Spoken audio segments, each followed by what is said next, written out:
Want to catch Montana walleye? This rig is a secret, and I'll show you how to build it.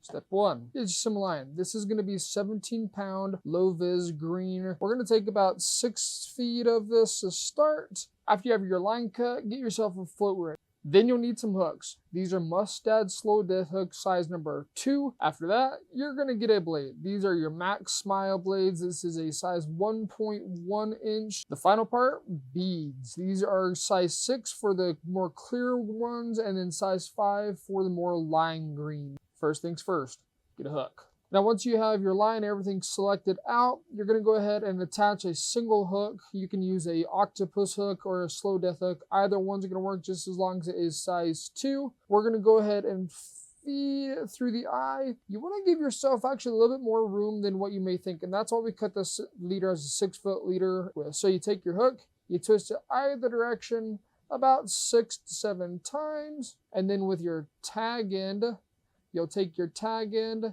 and the loop that you formed at the eye of the hook, you'll run it through. And then after you've gone through that initial loop, you've created a secondary loop. I'll take the tag end, and then this is why it's nice to have a longer tag end to begin with, is because feeding it through this secondary loop is way easier when you have something a little bit longer to work with. And this is the beginning stages of it. So we've got our green beads. This is where you should be at. The next part, add the float, and this is where we're at now.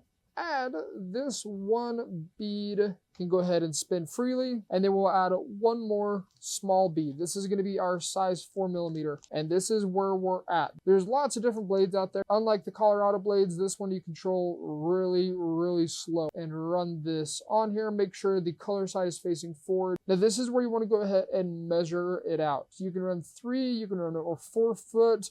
5 and 6 foot for Lake Francis and Tiber can kind of be a little sketchy when you get into these weed beds. You'll find yourselves getting snagged more often. Once you've got your measurement marked, we're right about at a little over 3 feet. And the last part is your overhand knots. You're going to go ahead and lay your, what would be your tag end on top of the main line. And then you're going to go ahead and form a loop like that.